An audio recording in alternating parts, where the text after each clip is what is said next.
السلام عليكم ورحمة الله وبركاته. الحمد لله والصلاة والسلام على رسول الله وعلى آله وصحبه ومن والاه.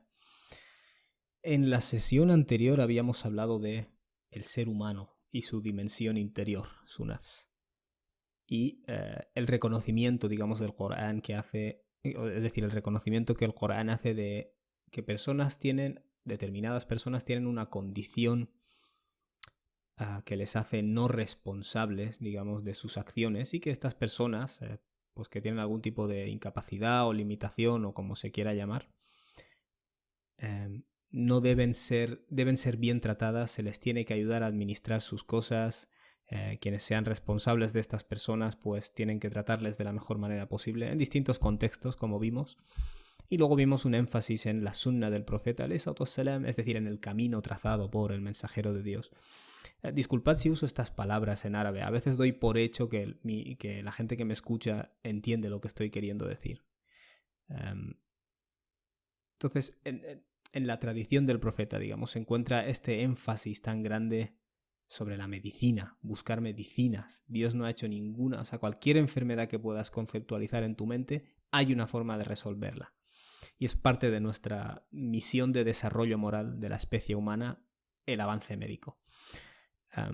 Dejando esto de lado, se reconoce la existencia de dolencias emocionales y el hecho de que determinadas prácticas espirituales e incluso cosas que uno pueda consumir pueden mejorar esa salud interior, ¿no? Antes de empezar, os recomiendo que vayáis a www.adamacademia.com/crítico. Ahí os he dejado un test de pensamiento crítico, es decir, un test que te ayuda a conocer tus habilidades para no ser engañado, básicamente, para pensar de manera crítica. Y después de este test, cuando lo has terminado, te lleva 1 minuto, automáticamente tienes acceso a una clase de pensamiento crítico en el Corán. Dicho esto, ¿por qué estoy tratando? Empecé hablando en la primera sesión pues acerca de qué es la modernidad y luego hablamos del Islam como la vía natural, ¿vale? La vía ذَلِكَ دِينُ الْقَيِّمِ, dice Dios. Es el din que está de pie, que siempre ha estado. Es como... En español hay un árbol que se llama abeto, ¿vale? Que es el árbol de Navidad. En inglés lo llaman evergreen tree, es decir, el árbol que siempre está verde, ¿vale? ¿Por qué? Que esta es la razón por la que era adorado por algunas comunidades y por la que en la Navidad, que es realmente en su forma actual bastante pagana en origen, se ha adquirido el abeto, ¿no? El árbol de Navidad. Es un árbol que fue adorado por el hecho de estar siempre verde, ¿no? Pero bueno, en español la palabra es perenne, ¿vale? Es un árbol perenne, es un árbol que siempre está ahí, páselo, sea la estación que sea. Dios nos dice que el Islam es el din al-qayyim, es la forma de religión que es perenne. ¿Vale? No depende de la evolución cultural del ser humano, sus cambios, sus necesidades económicas y sociales. Quiero decir, hay unas bases acerca del ser humano y su papel respecto a Dios y su papel en la creación que son bases inamovibles, verdades eternas. ¿Vale? Eso es el Islam. Claro, lo cual, en cierto modo, ya choca de alguna manera con la modernidad en sí. ¿Por qué? Porque en la modernidad hay muchas cosas que han creado una disrupción entre el ser humano y su hábitat natural, su estilo de vida natural, su concepto casi universal de la familia, su concepto casi universal del matrimonio, su concepto casi universal de la tribu, del papel de la tribu, es decir, etcétera, etcétera. Hay una serie de cosas que se han roto y el Islam es un buen programa para revivir, ¿no? Para estar dentro de eso natural. Pero bueno, luego hablé de cómo se vivía el estudio del mundo natural, cómo lo enfoca el Corán como parte de un proyecto holístico del ser humano, que incluye lo espiritual, lo mental, lo físico, lo científico, es decir, todas estas categorías. Y cómo eso se plasmó en la civilización islámica, que fue realmente holística en su visión de la ciencia. Y luego hablé de la ciencia moderna un poco y cómo eso ha sido más bien disgregado, ¿no? por un materialismo quizás simplista en algunas ocasiones, ¿no? Y en este aspecto no critiqué la ciencia, o sea, el método científico, sino la filosofía que bueno, propugna que solo existe lo material, básicamente, y que todo lo que existe es material, ¿no? O que lo empírico es la investigación empírica es la única forma de saber verdades en general. Con lo cual la ciencia deja de ser solo el estudio del mundo natural, sino que se convierte en aquello que nos dará la respuesta sobre la existencia, ¿vale? Hay una expectativa irreal de lo que realmente es la ciencia, que es el estudio del mundo natural y cómo funciona. Y habiendo dicho esto, luego pasé a hablar de la salud, salud mental entre comillas, ¿no? De la psique, del estudio del nafs, de la psicología entre comillas, ¿no? La psicología en el sentido universal de la palabra. Es decir, el estudio del yo, el estudio del ser humano por dentro, cómo se enfoca en el Corán, cómo se enfoca en la Sunna. Y ahora hablaré de cómo se manifestó en la civilización islámica. Pero quiero dejar siempre claro que hay una secuencia lógica en lo que estoy intentando contrastar cómo la ciencia se veía en una civilización basada en el Islam y cómo la ciencia se vive en una civilización basada en el materialismo. Luego, ¿qué estoy haciendo? Lo mismo con el estudio del ser humano por dentro, cómo se vive o cómo se vivió en una sociedad o en una civilización basada en el Islam, en la religión de la naturaleza, y cómo se vive hoy en día desde un marco esencialmente materialista, ¿no? Por tanto, creo que es importante tratar esto, ¿vale? Es importante que que el musulmán tenga claro cuál es la visión del mundo islámica acerca del cosmos y del papel del ser humano, ¿vale? Por eso he escogido las ciencias naturales por un lado y la psicología por otra, ¿no? Es decir, lo que estoy intentando tratar es cuáles son las bases que la revelación da para estudiar y entender el mundo natural por un lado y el ser humano por otro, ¿vale? Hay muchas más ciencias, entre comillas, que podrías escoger: antropología, sociología.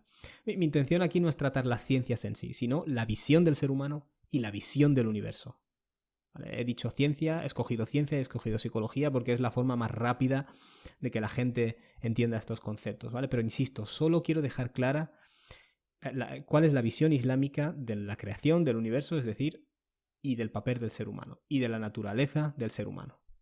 Luego quiero dejar claro cómo esto impactó en la civilización islámica. Y luego quiero dejar claro cómo la modernidad, que tiene una visión acerca del papel del cosmos y del papel del ser humano y su naturaleza, o mejor dicho, la falta de papel del ser humano y de su naturaleza, que en este caso es exclusivamente material, ¿vale? Y contrastar esos dos puntos de vista, porque muchos de nosotros pasaremos por facultades o sistemas educativos con un marco secular. Y en ausencia de esta información que nos permita ser críticos, lo que va a pasar es que vamos a caer en una especie de confusión que es innecesaria si tienes el conocimiento suficiente.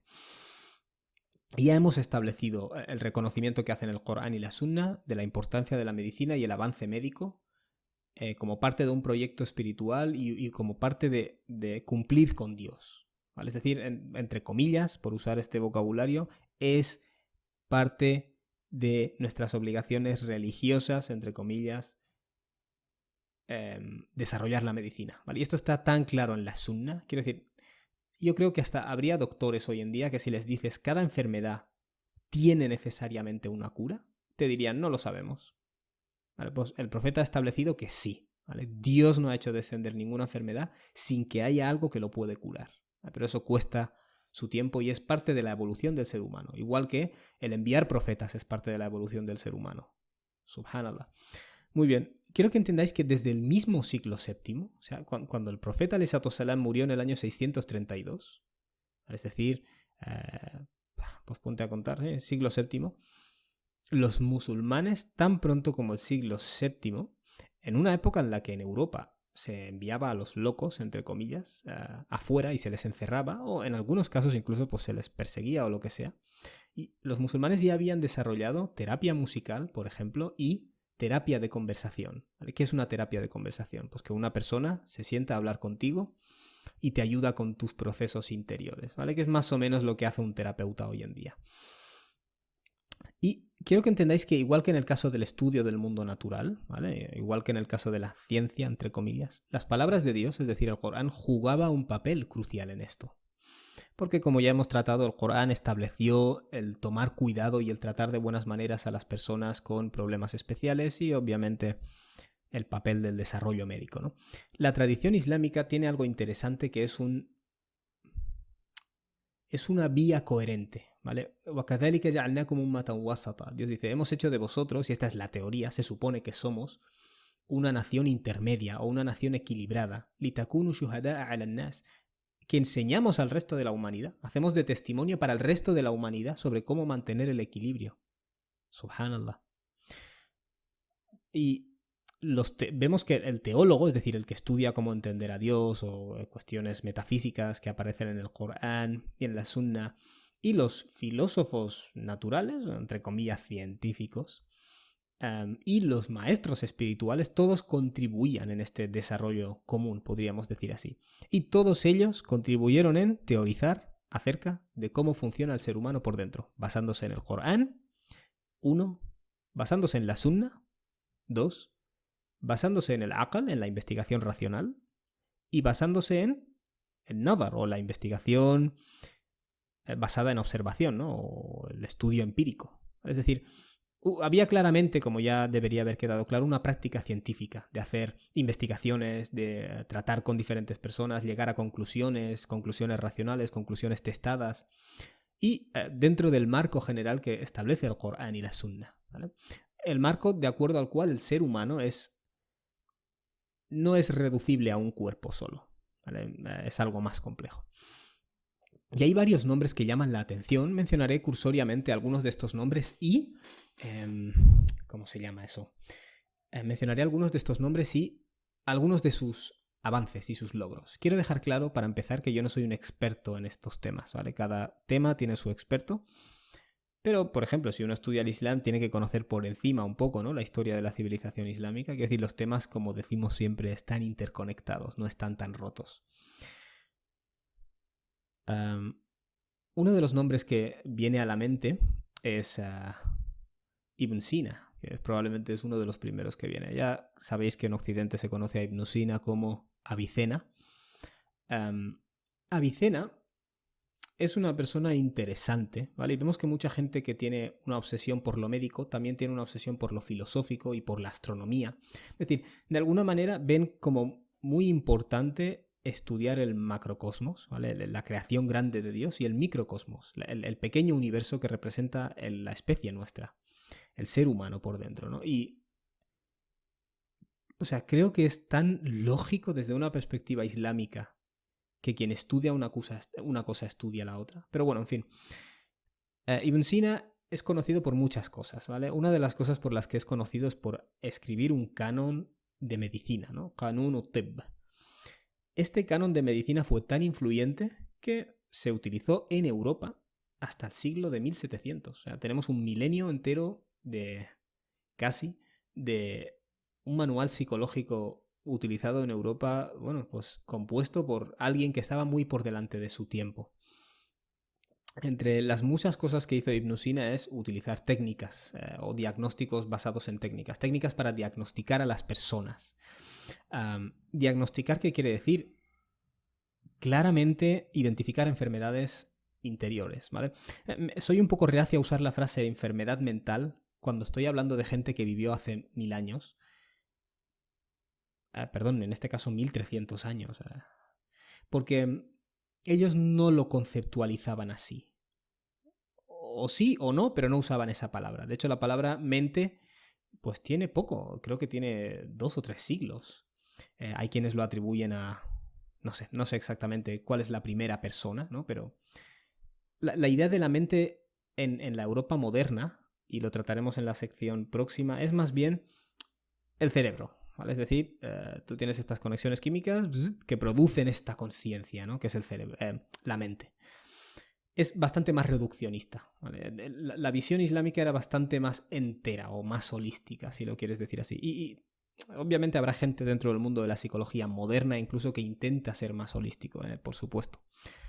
Vale, habiendo dicho esto, Ibn Sina, una de las cosas que hizo es describir el papel de el condicionamiento en el individuo, es decir, cómo el entorno y las distintas condiciones, o más bien el entorno, condiciona al individuo, ¿no? trató enfermedades mentales, insisto, uso esta palabra entre comillas, ¿vale? Pero claramente estaban hablando de lo que nosotros llamamos enfermedades mentales, ¿vale? Con un signo de antelación, con un milenio de antelación. Están dándose cuenta de que hay diferentes tipos de enfermedad, insisto, entre comillas, mental, y estas enfermedades son clasificadas y son diagnosticadas de manera sistemática con métodos específicos y empiezan a ser medicadas, ¿vale? Y quiero que entendáis que todo esto deriva de la visión del mundo del Corán y la Sunna y obviamente deriva también de esta gente estaban obsesionadas con la medicina y con el estudio, ¿vale? Y importaron de otras culturas, que eso es una de las cosas fascinantes, ¿no? Y en muchos casos lo defendían con el hadith, que algunos lo consideran hasan, decente, no súper auténtico, pero fuertecillo, en el cual el profeta alayhi salatu wasalam dijo: Al-hikmatu dallatul mu'min. El hikma, la sabiduría, es la propiedad perdida del creyente. Donde quiera, prosigue el hadith, donde quiera que la encuentre, fahuwa ahaqqu bih, o ahaqqu biha en este caso.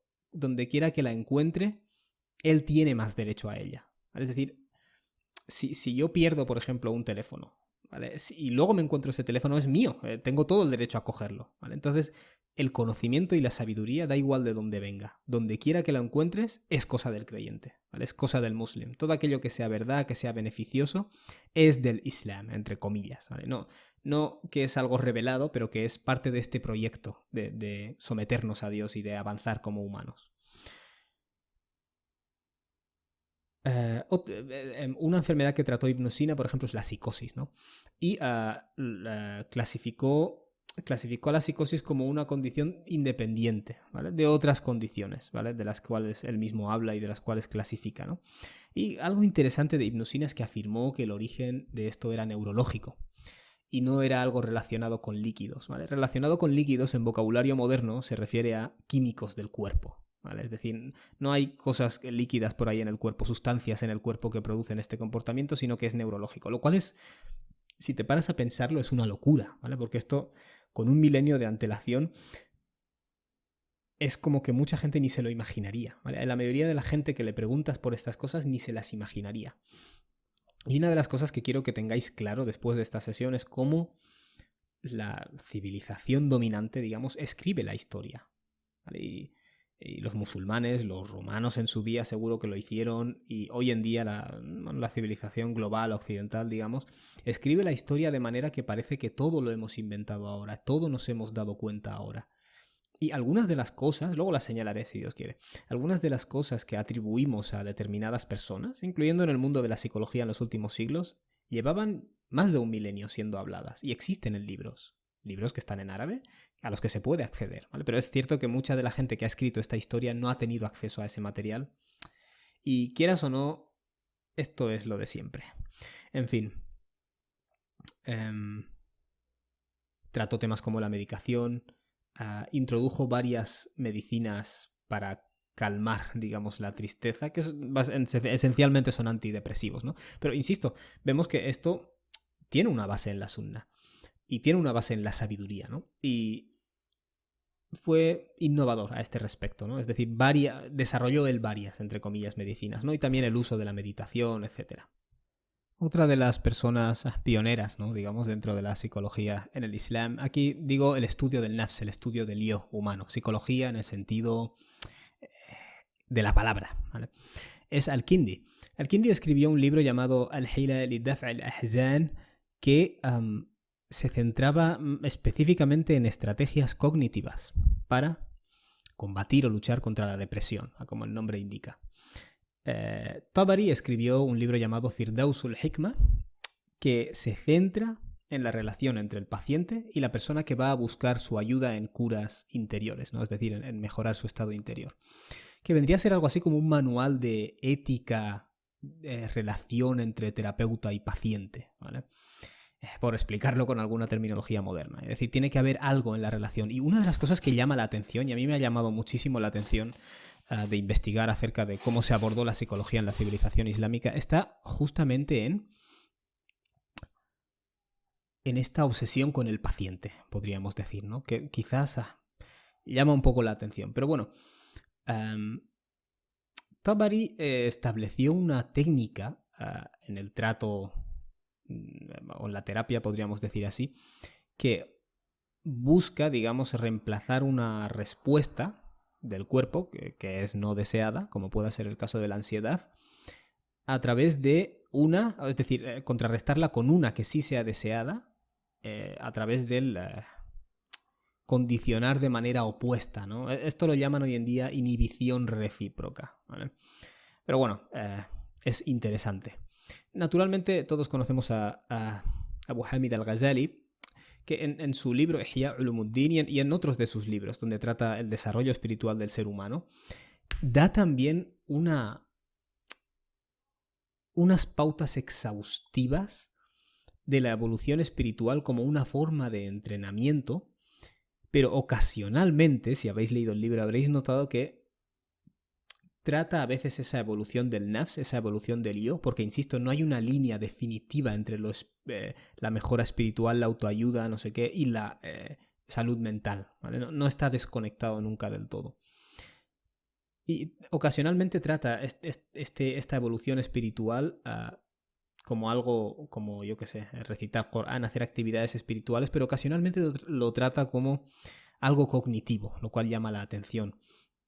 Y esto pasa con muchos eruditos musulmanes que decimos, estos son de espiritualidad, no son psicólogos, ¿vale? Tenemos esa clasificación hoy en día.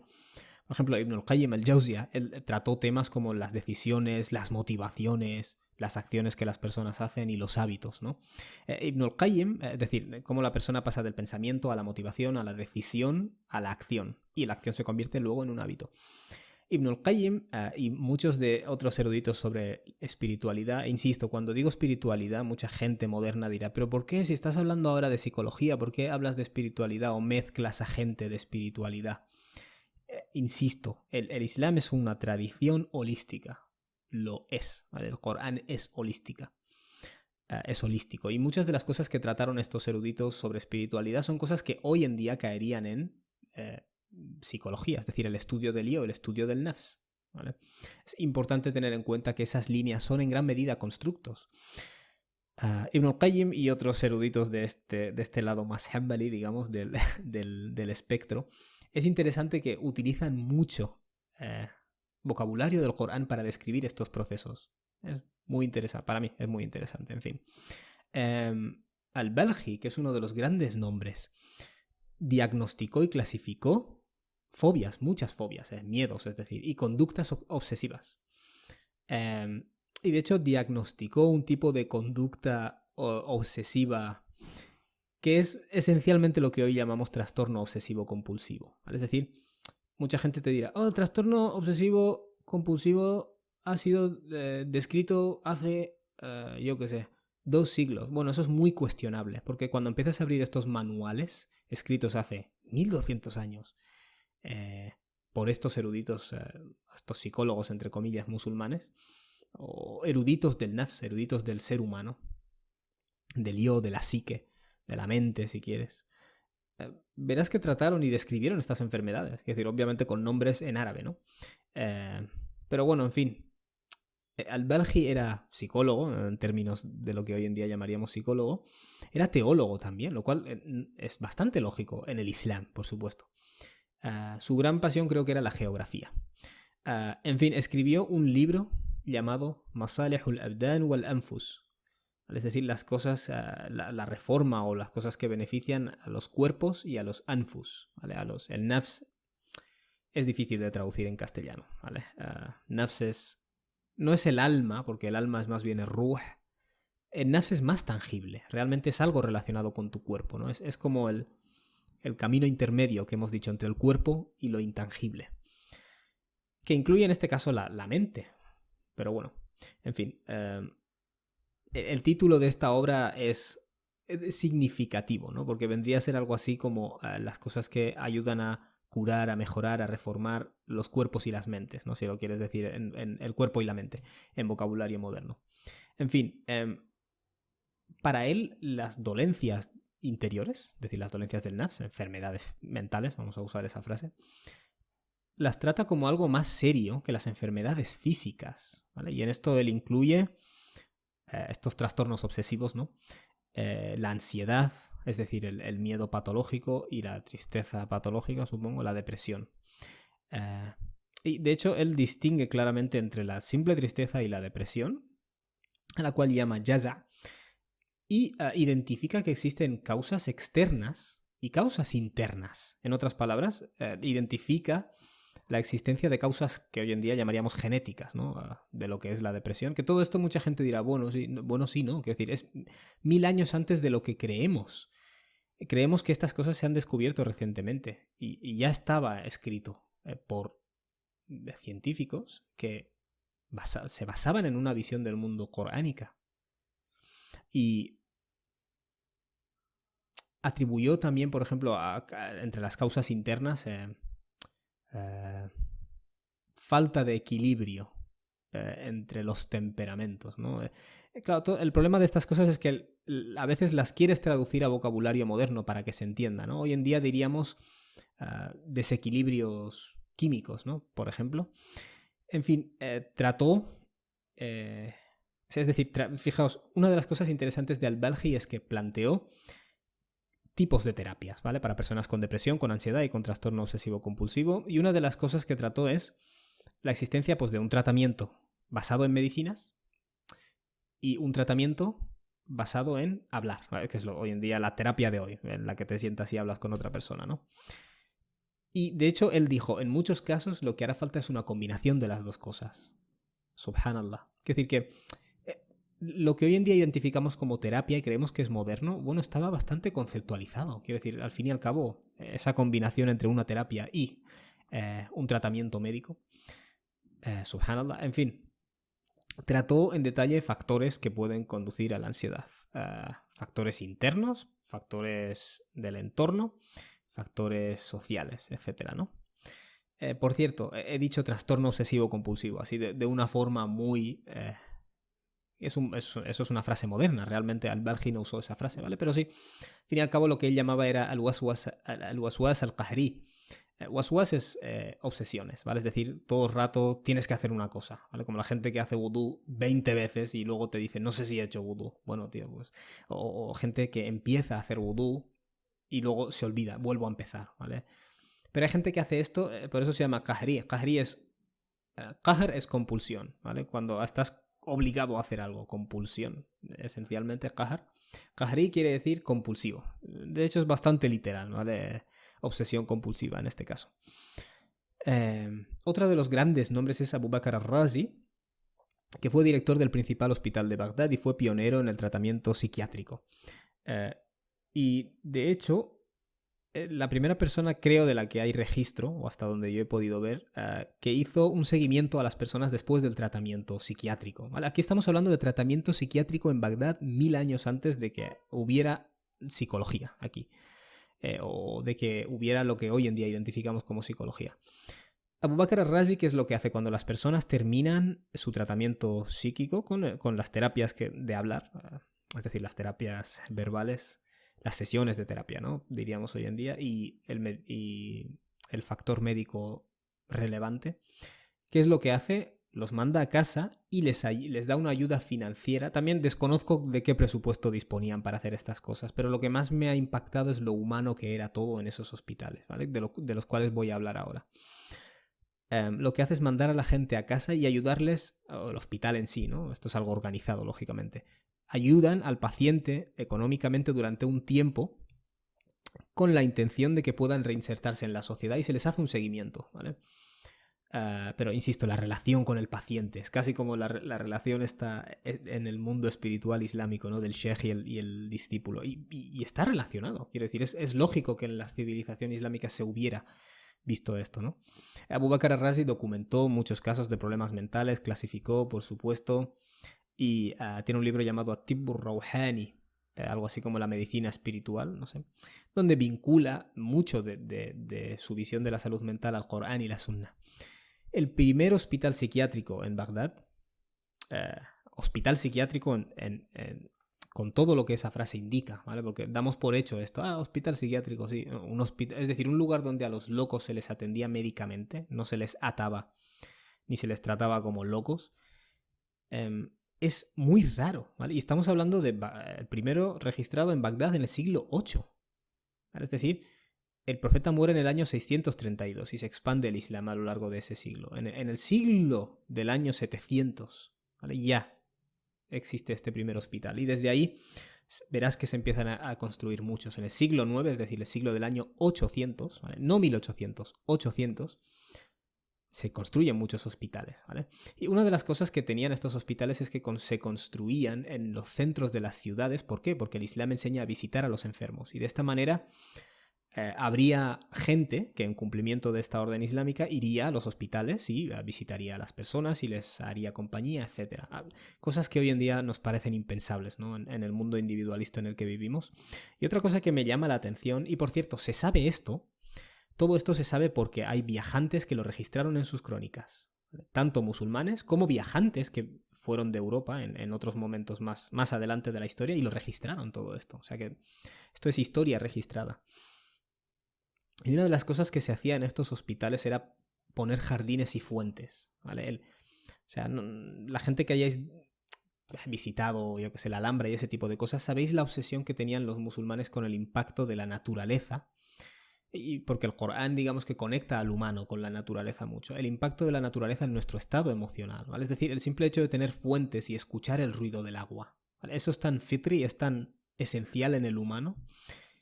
En fin, y en los hospitales tenían en cuenta esto. Obviamente se entendía claramente que había condiciones severas que no se solucionaban rezando o haciendo dhikr, ¿vale? Y se utilizaban los medicamentos que se tuvieran que utilizar, ¿no? Y haciendo sesiones de terapia. Sesiones de terapia que incluyen también consejos espirituales. Quiero decir, no. Es como.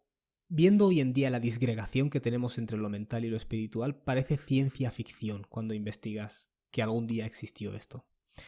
Y mucha gente dirá, no, pero bueno, en países musulmanes de hoy en día existe esto. Eso es otro tema que trataré en otra sesión.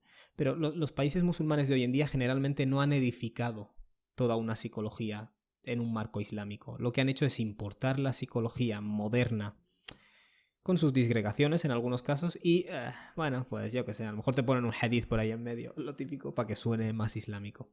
Inshallah hablaremos de eso más adelante. Entre las formas de terapia que se utilizaban es el Corán, por su efecto melodioso terapéutico. Aquí no estoy hablando de magia.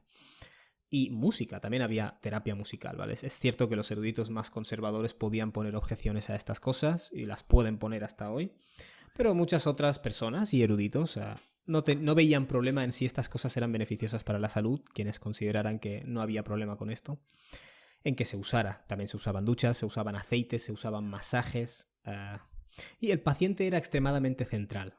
Y una cosa que llama la atención de estos hospitales es que estaba abierto a musulmanes y no musulmanes. Para nada era en plan, esto es para...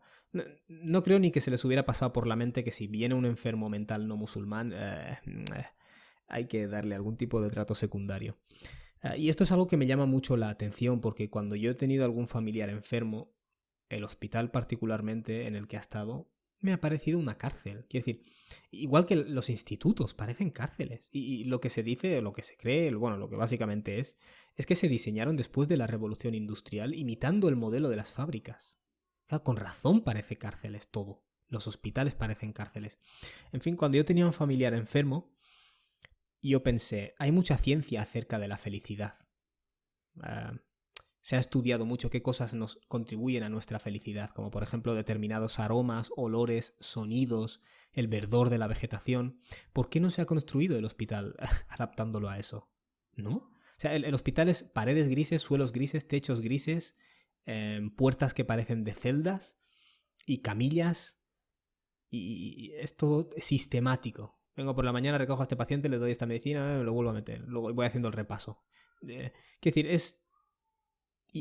particularmente he visto a algún familiar, sabiendo que estás viviendo tus últimos días en un hospital, no se estudia eso. No sé, me llamó mucho la atención. Y por eso cuando conocí un poco cómo se hacían en estos hospitales, que eran hospitales islámicos, ¿vale? En mayúscula, llama mucho la atención que se hubieran creado, se hubiera tenido en cuenta esa vegetación, esos jardines, ese entorno, las visitas, evitar la soledad, porque todo esto influye en la salud mental del paciente. Es obvio. pero no es tan obvio. Y mucha gente se da cuenta hoy en día de que algo falla. Y lo que yo digo es que en el mundo actual de los hospitales, esto no es nada contra las personas que están trabajando, pero el sistema como está creado, algo falla y no es algo que se pueda arreglar con un parche, porque es algo que falla desde la esencia del entendimiento. O sea, la forma en la que se entiende la función de los hospitales es problemática. Por eso se crean este tipo de hospitales tipo cárcel. En fin. Una de las cosas que llama la atención conocer es que los hospitales exigían amabilidad a sus empleados, ¿vale? Es decir, cosa que yo, francamente, mi experiencia, mucha gente dirá, no, hoy también, pues yo no lo he visto. En muchos hospitales hay gente amable y gente que no. Es un poco una cuestión de suerte, porque hay tratos en el hospital. Hay quienes habéis tenido familiares enfermos o habéis estado enfermos, ya sabéis. Hay formas de trato. Bueno, la cuestión es que se exigía trato a los trabajadores y la persona que no cumpliera con los requisitos, pues obviamente se le invitaba amablemente a salir por la puerta. Y una de las cosas que llama la atención, insisto, esto es historia registrada. Se insistía en que la comida diera ganas de comer, porque es parte de lo que ayuda al paciente. Físicamente le ayuda a comer y psicológicamente le ayuda al paciente a tener ganas de estar ahí, ganas de vivir. Esto está registrado no de un hospital, sino de varios hospitales de la civilización islámica. Había sistemas de agua corriente, limpia, se construía de manera que circulara el aire y, insisto, de hecho, algunos de los viajantes, incluso europeos, que registraron en sus libros de viajes es como eran esos hospitales, explican que se hacían visitas a los pacientes, no visitas protocolarias de apuntar, bueno, tengo una libreta y voy apuntando, vale, este es su pulso, este es como hoy en día, ¿no? Sino que se hacían visitas en el paciente, visitas caracterizadas por el buen trato y se hacía una revisión de calidad, es decir, el hospital se cercioraba de que las cosas se estaban haciendo de manera con calidad, ¿no? Insisto, combinaban lo que llamamos mental con el ejercicio, con la buena comida, con las prácticas espirituales, usaban meditaciones, usaban terapias comunes a las de hoy, medicinas para ayudar a la persona y muchas clasificaciones, y esto es lo que yo más sacaría de los libros escritos por estos autores, muchas enfermedades y diagnósticos y clasificaciones y formas de terapia se parecen a las que usamos hoy en día. Pasa es que tienen otros nombres y no lo sabemos. ¿Vale? Tendría uno que sentarse, bueno, que habrá gente que tenga doctorados en estas cosas, y comparar y empezar a decir, mira, esto de lo que está hablando aquí es lo que hoy llamamos así, esto de lo que está hablando aquí es más o menos lo que hoy llamamos así, etcétera, etcétera. Pero una cosa decepcionante de cuando lees la historia de la psicología, pues es escrita, digamos, hoy en día, es que se tragan estos 1000 años, ¿no? De hecho, voy a decir una cosa que me ha llamado a mí mucho la atención, y es que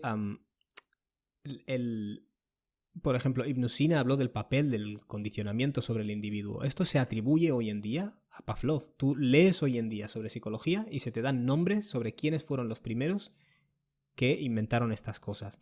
Por ejemplo, hemos hablado de que Tabari estableció lo que llamamos eso de la inhibición recíproca, ¿no? La técnica que lo que hace es reemplazar una respuesta que no es la que queremos por otra que sí es la que queremos a través de condicionar haciendo lo contrario, ¿no? Podríamos decir, esto está atribuido a Joseph Wolpe, del siglo XX. Buscad en Wikipedia o cualquier diccionario historia de la psicología y claramente hay un montón de cosas que llevaban 1000 años ya escritas y que se nos dice repetidamente que esto es moderno.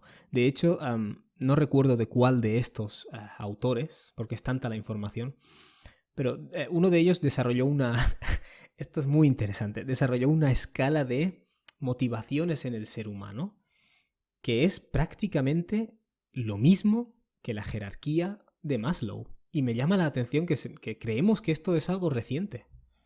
Subhanallah. Hay más ejemplos de esto. Por ejemplo, se nos dice que el trastorno obsesivo compulsivo lo describió por primera vez Robert Burton, o Barton, no sé cómo se pronunciará, en el siglo XIX. Mientras que no, en el siglo IX ya estaba descrito por Al-Balji. Quiere decir que se reescribe la historia. ¿Y por qué dices esto, Karami? Vale, ahora mucha gente dirá, vale, ¿pero qué? Vale, los musulmanes sabían estas cosas, muy bien. ¿Y qué? ¿Qué lección sacamos de eso? Quiero que la gente entienda que el Corán y la Sunna, es decir, la luz que Dios hizo descender, produjo una serie de cambios en la civilización que fue fiel a esta luz. ¿Vale? Y uno de los cambios que produjo es, y tienes que ser ciego para no verlo, es concienciar a las personas sobre la medicina en general, sobre la necesidad de cultivar al humano, hacerle avanzar en lo físico, en lo espiritual, en lo que hoy en día llamamos mental. ¿Vale? Y no es una exageración decir que la revelación del Corán y el ejemplo práctico del profeta alayhi salatu wassalam, una de las áreas en las que se tomaron medidas es sacar al humano del oscurantismo y llevarle hacia un mundo centrado o basado o haciendo uso de el intelecto y la medicina y la investigación del mundo natural y lo espiritual, ¿vale? Todo junto.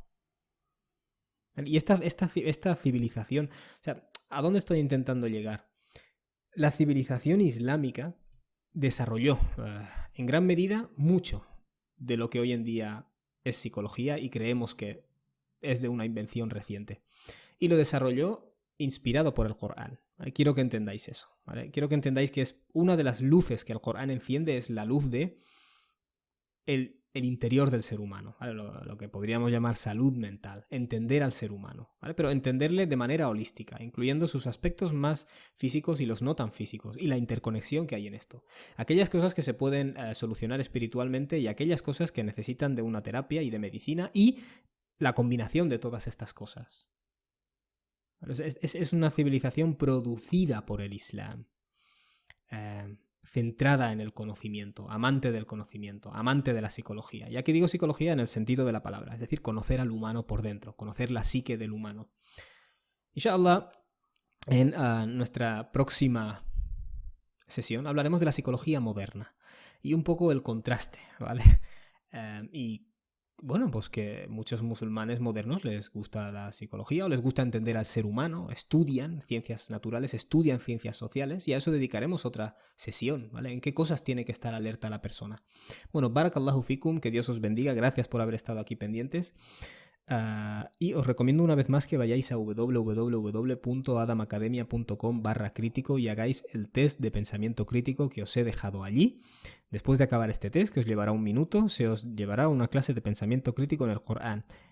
Y esto tiene mucha relevancia con lo que estoy hablando porque una de las cosas importantes para el musulmán es pensar por sí mismo, investigar por sí mismo, no creerse todo lo que le dicen. Barakallahu fikum, que Dios os bendiga. Wassalamu alaikum wa rahmatullahi wa barakatuh.